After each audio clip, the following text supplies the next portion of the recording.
Everybody, I'm Major Powell.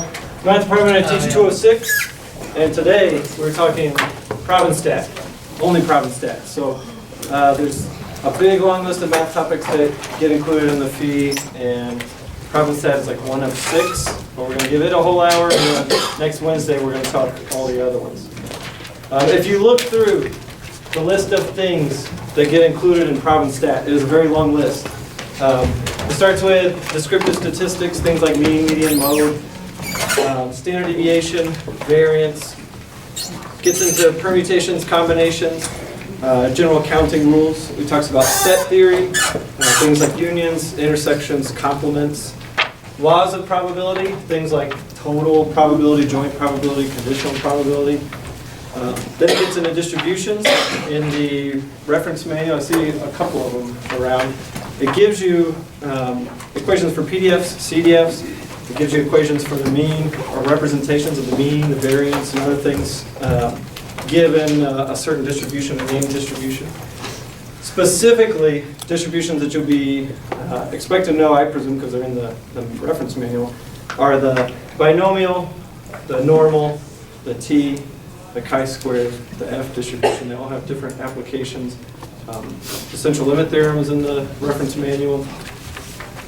Is that list long enough? Because we're like halfway through the list. There's some portion of the reference manual devoted to linear regression and goodness of fit. Stuff like find the slope, intercept the best fit a line of points, or best fit line through a set of points. R, A squared, those kinds of things. It even talks about ANOVA, two-way ANOVA, hypothesis testing for a mean, hypothesis testing for a variance, for a difference of means, for a paired difference, like a paired t-test, and confidence intervals for all those as well. And lastly, some things like statistical quality control, and there's a few pages of tables. So, we're going to cover all that in about the next 50 minutes or so, or maybe like 1% of it. Here we go.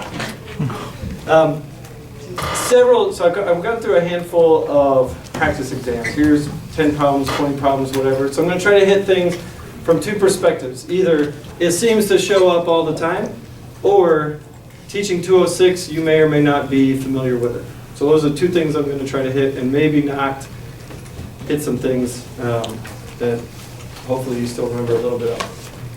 So first things first, if I tell you the standard deviation is 5, the sample standard deviation is 4, and I ask you, what's the variance? Or I ask you, what's the sample variance? It's a very easy connection that you need to know which one to work with. Sample variance is S squared. Population variance is sigma squared. So there's a problem that gives you 3 out of the 4 and asks you what's the other one. You just got to know the difference between a population and a sample. Population means I know everything about the group of objects or whatever it is that we're talking about. A sample means you are a sample of cadets. I don't know everything about all cadets, but if I took all of your heights, I would have a sample of your heights. So if I asked, if I told you that the population standard deviation of heights was, whatever, 3 inches, and the sample standard deviation of heights was 2 inches, you could give me the right number back if I asked you for a population or a sample variance. All right, standard deviation. There was some problems I saw in some review problems that look like this.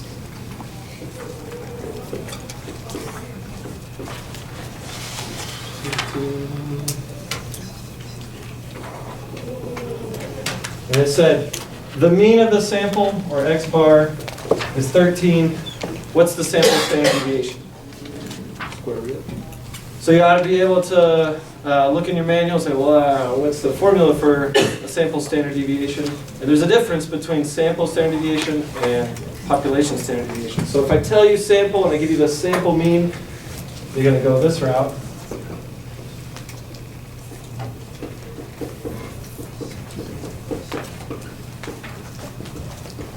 The big difference here is when we deal with samples, we have n minus 1. And when I deal with populations, that's just in. You get the wrong answer if you don't recognize this as a sample versus a sample standard deviation. Is that easy to do quickly? Not really, but it's an example problem that you ought to probably be able to do. So you can do it, somewhat quickly in your head. That difference is 3 squared, I get 9. 1 squared, I get 1. 0, 1, 1. That squared is 4. I could add those numbers up, divide by 5, and take the square root. I could do all that on my handheld calculator real quick. No problem. I just don't want to take too long trying to hunt for that. So you said that equation is in the firm? Or? Yeah. It's in the firm. What page? Firm is fee reference manual? Yes, it is in the firm then. All right, something else that showed up repeatedly. So I'll give you my approach to this hour is, I'm not going to try to teach you a whole bunch of stuff. I'm going to try to show you some things to either jog your memory or tell you need to go look at stuff. But I want to cover as much as possible, so I'm really not going to ask a bunch of questions or expect a bunch of answers. I just want to get through a ton of stuff. So who's heard of the birthday problem? Birthday problem, how many people in a room so that we don't have the same number of birthdays? I saw it twice on the same fee review test, just asked in 2 different ways. So the question might go something like this. What's the probability that 7 people in a room don't have the same birthday? So the first person comes in the room, what's the chance that they are the first person in the room with their birthday? 1 of 7. Okay, we got 365 choices for the birthday, and all 365 of them are good. Good choices. Nobody's duplicated a birthday yet. The second guy comes in the room.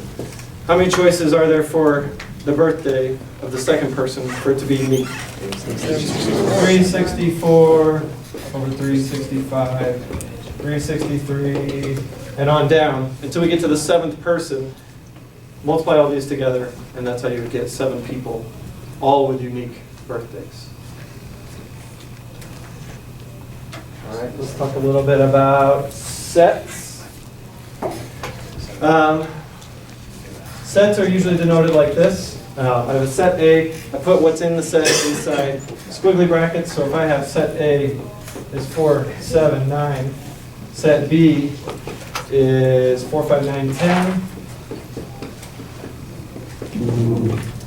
And Q is 4, 5, 6, 7, 8, 9, 10. 4, 5, 6, 7, 8, 9, 10. I can ask you all sorts of questions like what's in A union B, what's in A intersect B. You might remember seeing stuff like that. The notation for the complement that I saw in the firm was this instead. So if you see a complement, it's going to be denoted with the bar on the top as opposed to apostrophe, so no big deal. Let's do this one as a practice problem. So this to me means not A or in B. So what's not in A? If Q is the sample space, what's not in A? It's everything in Q except for 4, 7, 9. So I'd have 5, 6, 8, 10. Sound good? 5, 6, 8, 10. So not A is 5, 6, 8, 10. Union with B.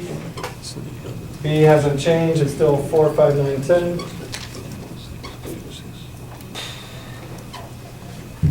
And what does the union mean? The union means anything from one along with anything from the other to include anything that's in both. So I'm going to bring both of these sets together.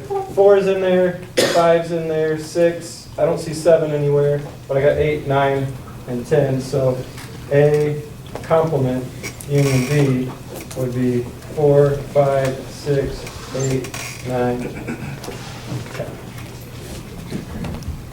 All right, so there's some set theory that's in the firm. Venn diagrams, here we go. Good way to solve, I didn't see this in the firm, but I saw a practice problem that I think is best solved with a Venn diagram. So practice problem goes something like this. There are 100 balls numbered 1 to 100. What is the probability that when I draw a ball from the bag of balls here that I get either an odd number or a number greater than 80? So let's define some events here. Let's say A is an odd number, B is a greater than 80. You might remember, we'll reach back here and say 206 Venn diagram there. A was my odd numbers, B was my greater than 80 numbers. There's some numbers that are both and some numbers that are neither. So how do we do this? In the firm, you'll see this equation. Probability of A union B equals the probability of A plus the probability of B minus the probability of A and B. And that comes from the fact that when I bring in A and I bring in B, I've double counted the middle, so I got to subtract it once. A plus B minus their intersection gives me the union. All right, so let's do this real quick. How many odd numbers are there in 100? 50. So I got 1/2 plus. How many numbers are greater than 80? I've got 81 to 100.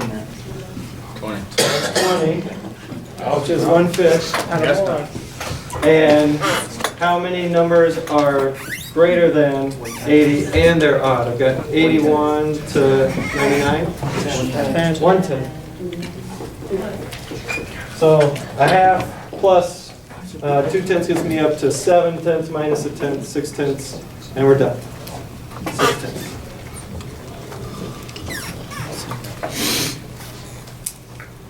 All right, moving right along. Permutations and combinations. We'll do an easy permutation problem, and we'll do some combinations. So I've got 6 people in a candidate pool for 3 jobs. CEO, COO, and CTO of my startup. 6 people for 3 jobs. Does it matter what order I pick them or what jobs I assign them? Sure. Being one job is different from being another job, so it's not just that I pick 3, it's that I pick 3 and I put them in specific jobs. So 6 people for 3 jobs. How many choices would I have for my first job to fill? I got 6 people. Once I pick the first job, how many people do I have left for my second job and my third job? That's it. That's how many ways we could do it. The formula for this guy is permutations. I want 6. I'm going to select 3 of those 6. And your calculators, 6 NPR 3. That NPR button comes from the probability button, which brings up NPR, NCR, and factorial. NPR standing for permutations. All right. Next, little combination problem. So combinations, now my order doesn't matter. I'm picking, just a subset of the whole. So for this problem, I'm going to say that I have 10 marbles, and in my 10 marbles, I have 6 red and 4 blue. And I might ask you a question like, what's the probability that when I pull 5 marbles out of the bag, that I get 3 red and 2 blue? So my goal here is 3 red, 2 blue. I'm going to pull 5 to try to get 3 and 2. Well, what's the chance that that just happens when I do this? You can set this up in the following way. I want to do the total number of ways that I successfully meet my criteria divided by the total ways that I could pull 5 marbles out. So the total number of ways that I could pull 5 marbles out, assuming that the order I pulled them out doesn't matter, is just 10 choose 5. Got 10 choose 5 ways to select 5 marbles from 10. That in your calculators is 10 NCR 5. So with that logic, how many ways are there to pull 3 out of 6 red ones? 6 choose 3. 6 choose 3. How many ways to pull 2 from 4? 4 choose 2. And you'll know if you set it up right because these guys will add to 10, and these guys we'll add a 5. All right, there's a simple combination problem that I saw. All right, let's talk some conditional probability.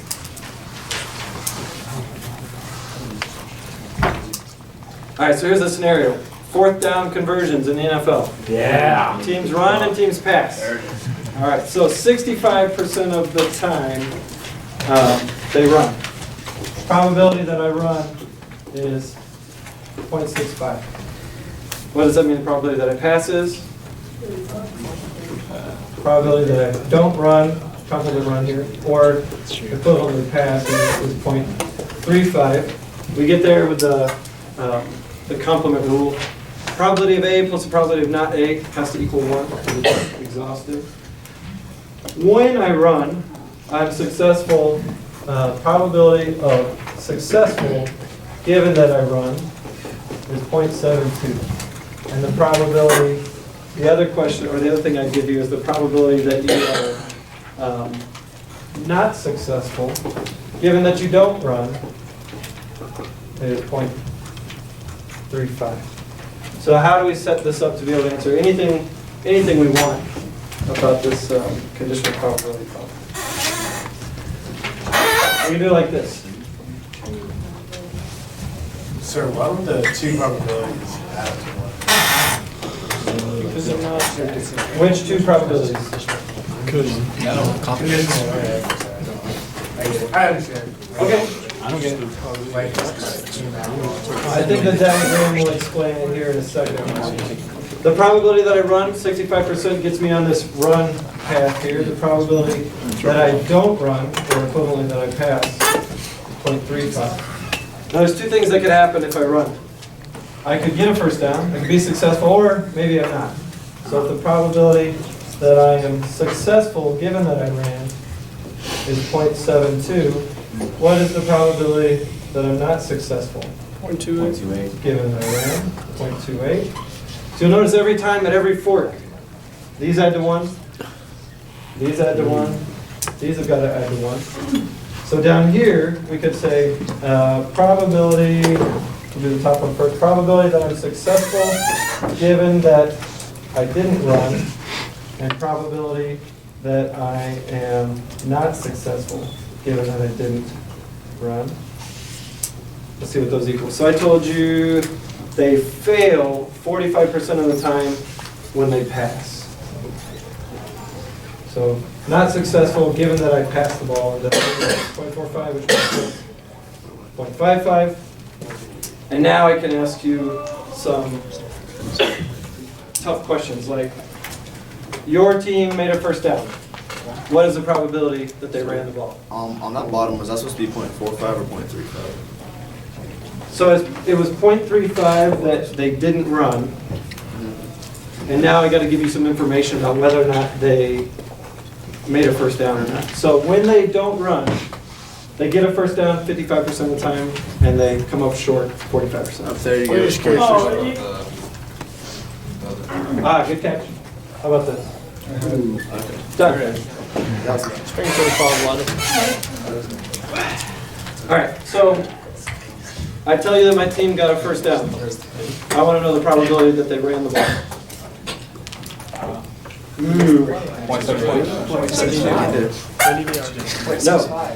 Okay. They've got a first down means they were successful. I don't know how yet, but they were successful. Here's a path that you can be successful. This is the probability that I ran and was successful, and I get that 0.65 times 0.72.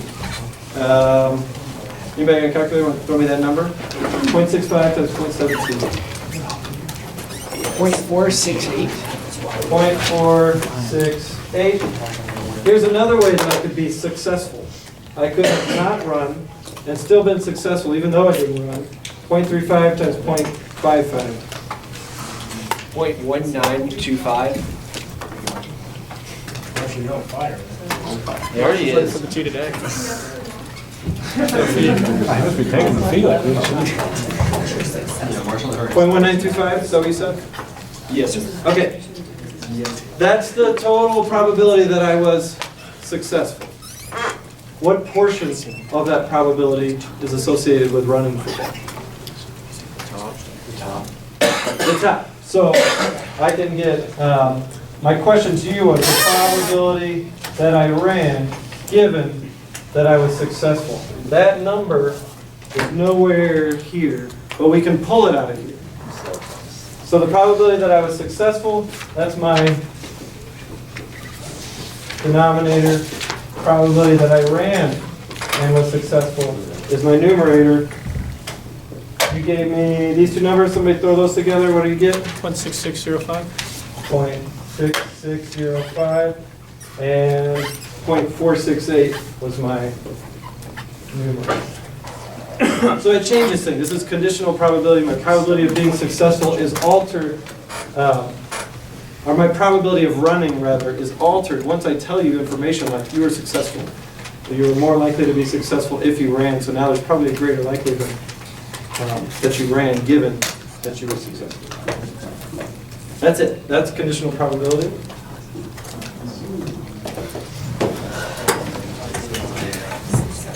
Ready? Next one? All right. Another one.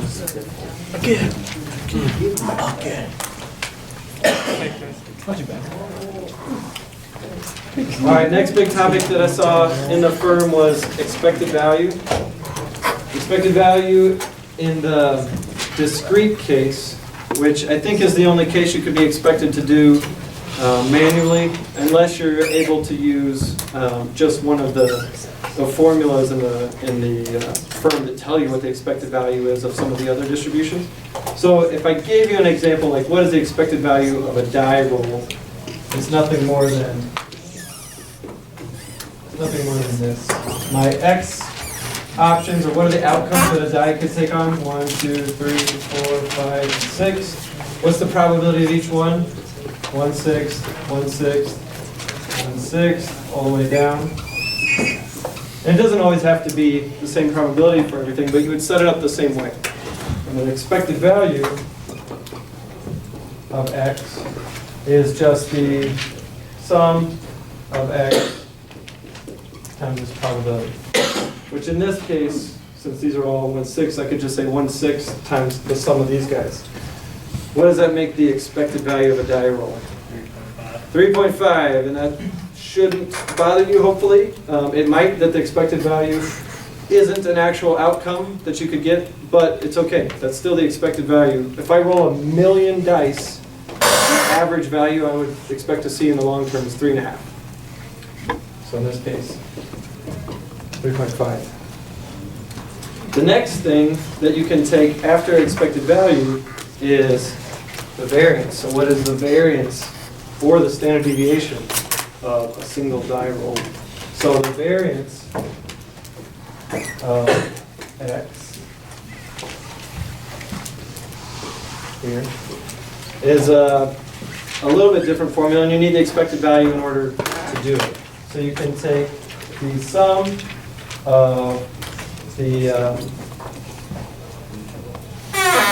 expected value, X I minus the expected value of X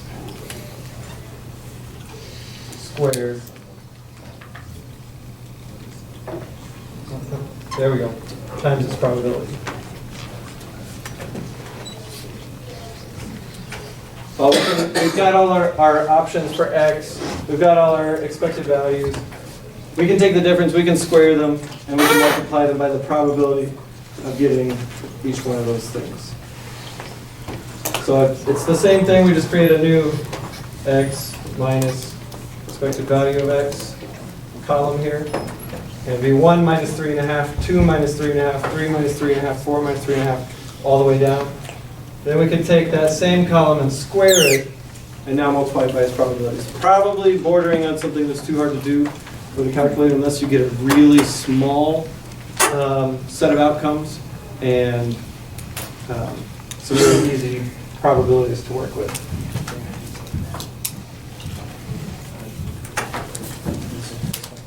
All right. The binomial distribution. I said this a handful of times. Binomial distribution is marked by a couple of key qualities. I have a set number of trials. The probability of a success in every trial is the same. You can only have a success or a failure. So the classic example is a coin flip. It's got to be one or the other. You can pass or fail a class. You can be male or female. The light could be broken or not broken. Those kinds of things lend themselves to binomial distributions. And I'm interested in some number out of a total number that meet this criteria. So an example is I'm going to toss 6 coins. And my 6 coins, some are going to come up heads, some are tails, or maybe all one or the other. What's the probability that I get exactly 2 or exactly 3 heads? Ugh. All right, so n equals 6. The probability of a success here, probability of a success, in our case we're going to say heads is a success, is 0.5. And I want to know the probability that x equals 2 or x equals 3. What is that? Well, with your calculator, I don't know any way to do it simply, but the manual happens to have some handy stuff. So if you have a manual handy, let me direct you to where you can find that. Page 35. Is that a table or just an equation? All right. Keep going down. You want to go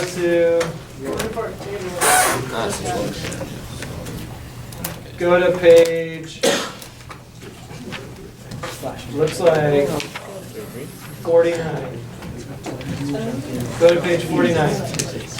So on page 49, I get a lot of things here. I get a table that gives me P across the top, and it gives me N down the left side. And for each N, I get the possible values of X it could take. So let's find where this would be. How would I find the probability of 2 successes? And I'll point out in a second, this is a CDF table. So the probability that I have 2 or fewer heads out of my 6, given that I'm flipping 6 coins and the probability is 0.5. So if you look at that table, P is 0.5 right there in the center. Scroll down that till you get to where N equals 6 on the left-hand side. And what do you guys see for the value of 2 associated with that? What do you see? What number are you looking at? I got a number in my head. What is it? 0.99. What is it? 0.99. That's not the number I see. P equals 0.5, that's a column. On the left column, I've got N, 1 up to a bunch. I'm flipping 6 coins. What do you see for the value associated with 2 successes? 2 or fewer successes. Okay, perfect. So that's the probability of 2 or fewer successes. So how would I get this? I want 2 or 3 successes. You're looking in the right place. That's not the number we want, though. How do we do it? If I want 2 or 3, this CDF, I'm going to call it the probability that x is less than or equal to 3 is 5, 6, 3, looks like 65, 63. You guys see that number? Go back to your desk, please. Anybody see that number? Yes. 65, 63.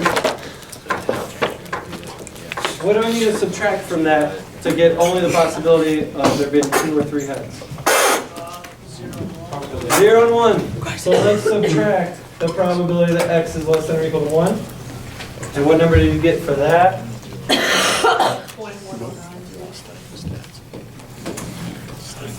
So if I take 65, 63 and subtract 1094, and we get like 0.54 and some change, and that is the right answer. My point in showing you that problem is that there's a lot of ways you could go wrong setting this up. If you don't realize it's a CDF and what a CDF means, if you don't know how to read the table, the answers are pretty straightforward in there. I know in 206 we don't use tables anymore. I don't know what some of you guys did when you took the class. But tables are available to you, Mathematica is not. Learn how to use the table. Let's do a different distribution now. Different distribution, the normal distribution. So the scenario is as follows.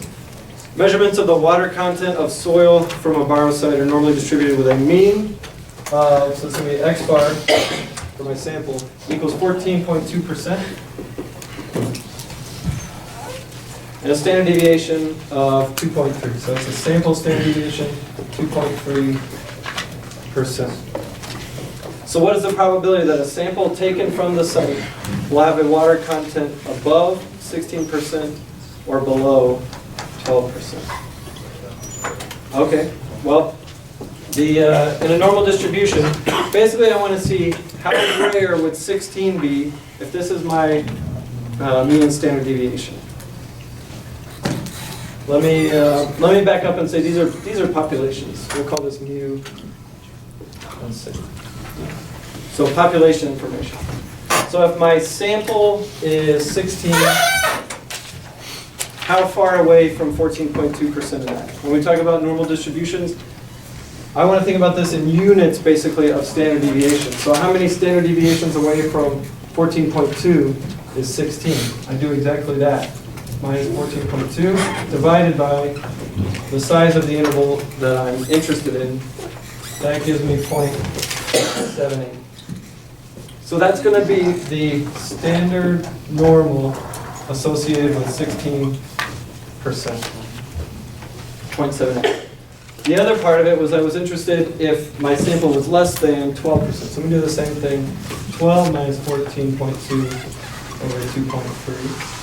And that's standard normal for 12%. That corresponds to negative 0.96. So if we had Mathematica, we could do this right now really easily, but we don't. So let's use a table. What page do you want to use for the standard normal table?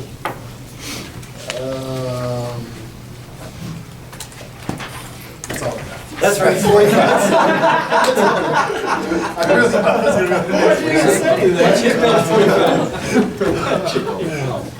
be What I'm interested here on this standard normal is anything that's less than negative 0.96 or anything that's greater than. Use page 42. I'm looking at 45. Let me see what's on 42. I see a bunch of tests for normal distribution stuff on 42. I don't know, I just downloaded this one 3 days ago, so I'm not sure if it's exactly what you're looking at. You should see unit normal distribution on the top of the page. And it should have like 5 different shaded curves and a whole bunch of numbers underneath. Okay. You got it. All right. We're going to have to do some approximating here. What's the closest thing you see on that page that looks like what's to the right of 0.78? 0.8. I see a 0.8, and I see that R of X. So that R of X evaluated at 0.8 looks like 0.2119. Would be the area of that region. And do you see anything with the left side shaded or just the left side shaded? Yeah. The problem is that it won't ever give you negative values of X. And we need a negative 0.96. What can we do? Why don't we just pretend that this was this part, 0.96, and to the right? Would it be the same since it's a symmetric distribution? Yeah. Good. All right, so what do you see close to 0.96? 1, and we can still use that R of X column and say that this equals 0.1587. You agree with that? So 0.1587 was this probability. So the probability that I'm above this guy or below this guy, what am I going to do? Add them together. Good.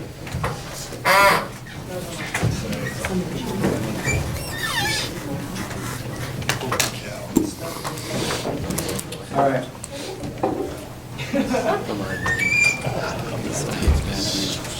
Here we go. Some central limit theorem. Central limit theorem. Let's say that the true mean weight of a cadet is 175 pounds, and the true standard deviation is 20. What would be the distribution of the sample mean if the sample size is 25?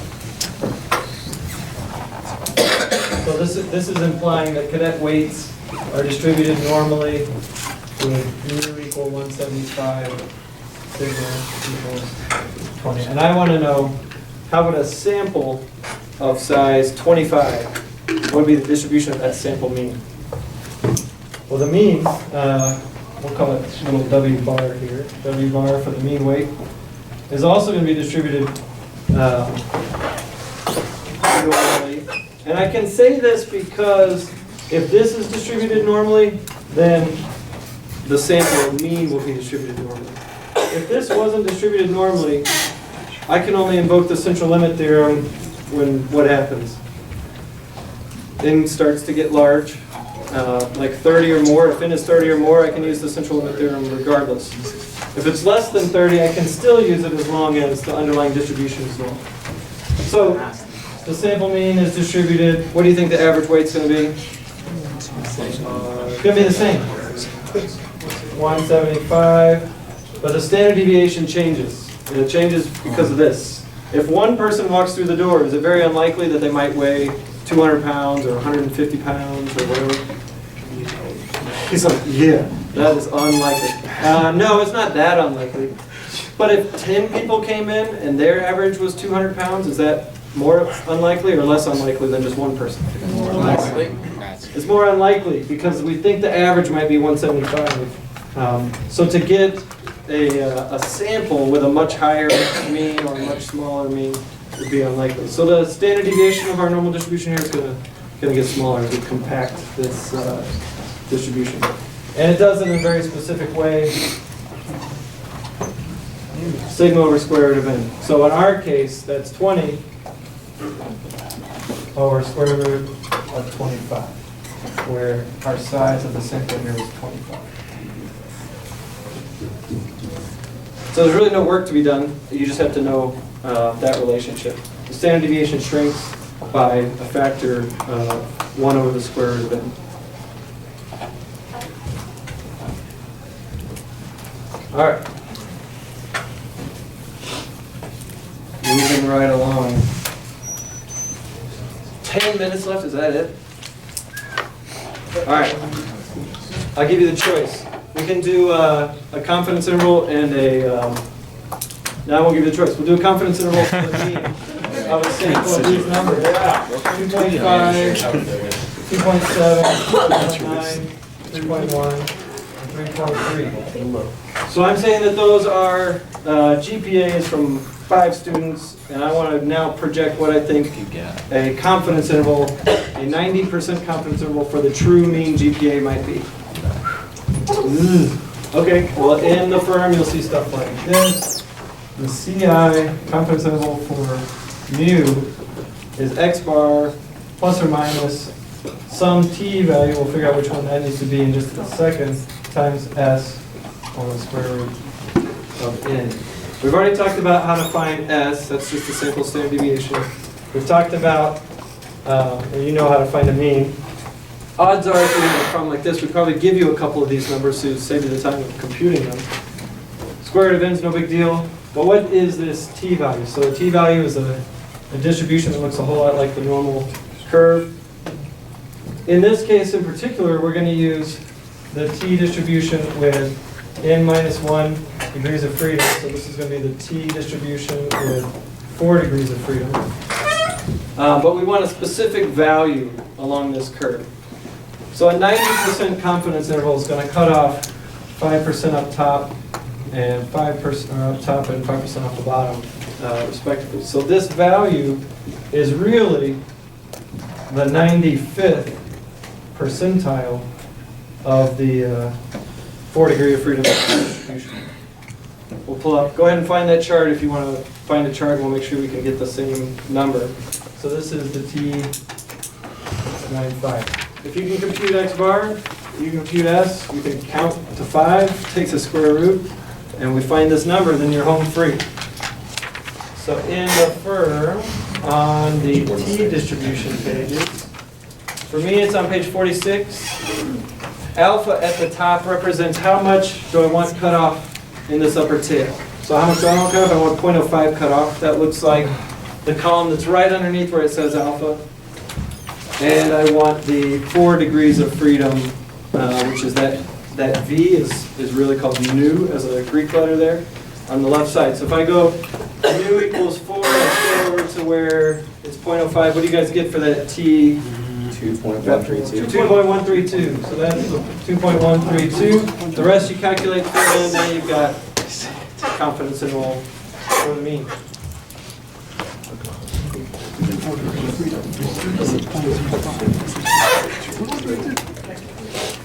All right, same setup here. Let's do one hypothesis test before we run out of time.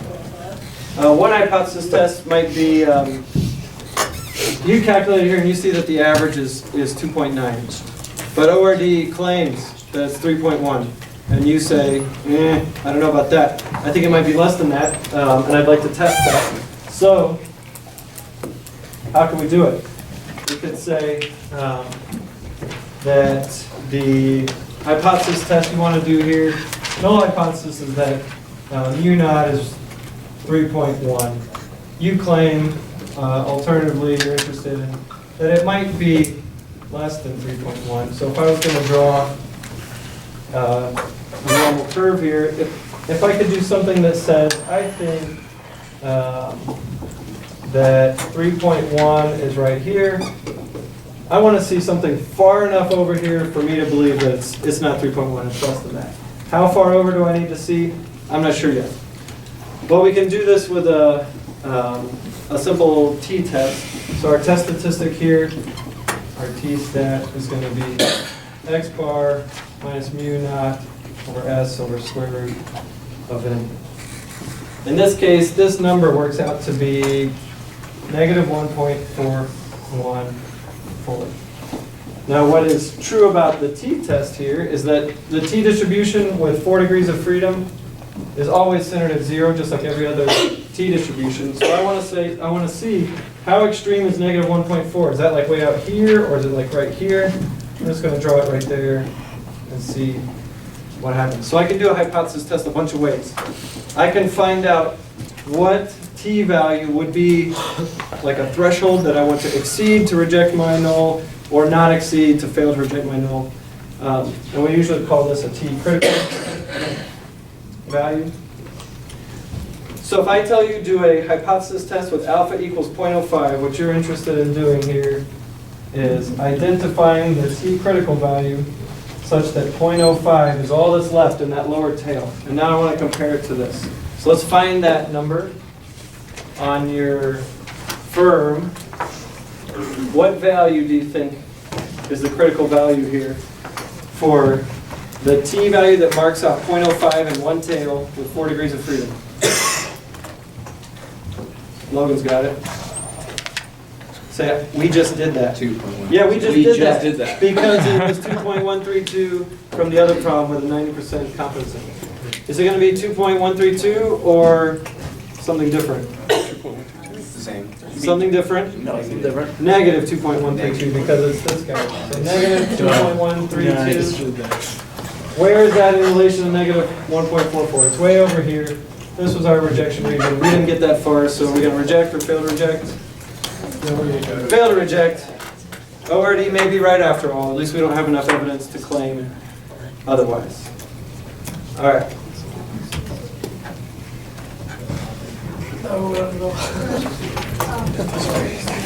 So the slides that I'll send for you guys to look at that have solutions to all these problems have some other confidence intervals and hypothesis tests on there.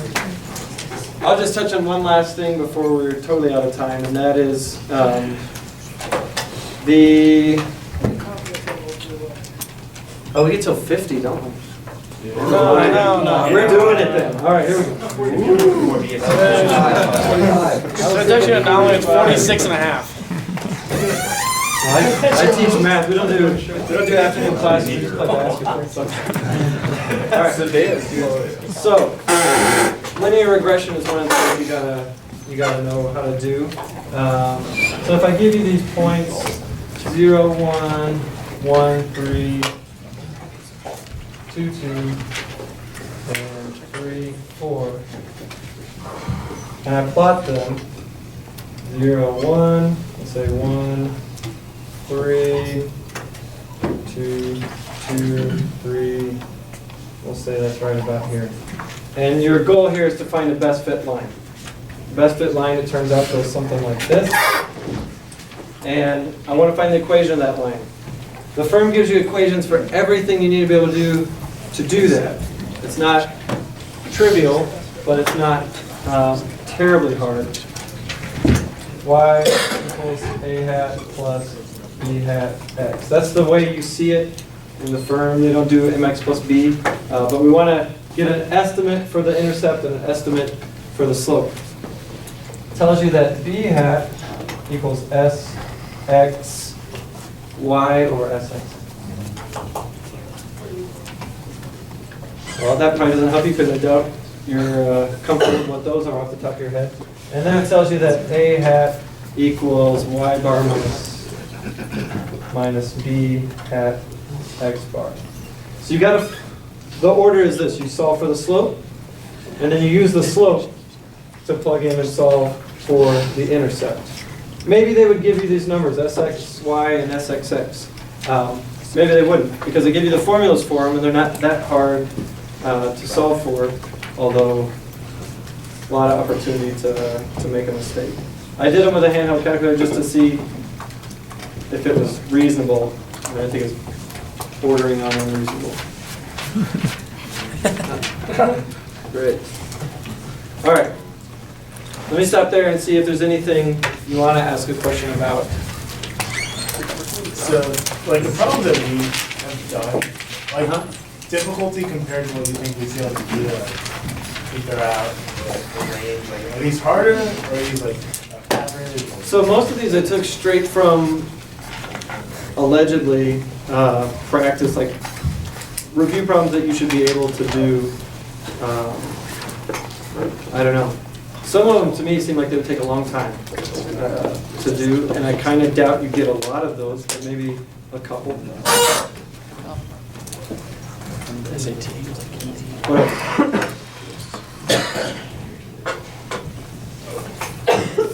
One of the biggest things I'd recommend is just being super familiar with what's in that reference manual, because you could know almost nothing and solve quite a few of these problems just by being able to read. That would help quite a bit. But you should know what's in there, so you know, like, hey, I saw something about this, and I know where it is and how to use it. Any of the distribution tables are something you should be familiar with and be able to find a critical t value or something like that. Chi-squared values are in there. Logan. So we were, we have like Simpson's 1/3 rule, and we have the trapezoidal rule. And when we talk about earthwork, so it was like it's either going to have that. I mean, it was integration. What? When it, What? Logan, that's what that's mathematics. That's like transportation. That's not mathematics. I know, but fine, I'm done now. I'm done now. Let him have it. Is that like a numerical integration? It's integration, exactly. So Yeah, it's we'll talk like, about that Wednesday, except probably not that.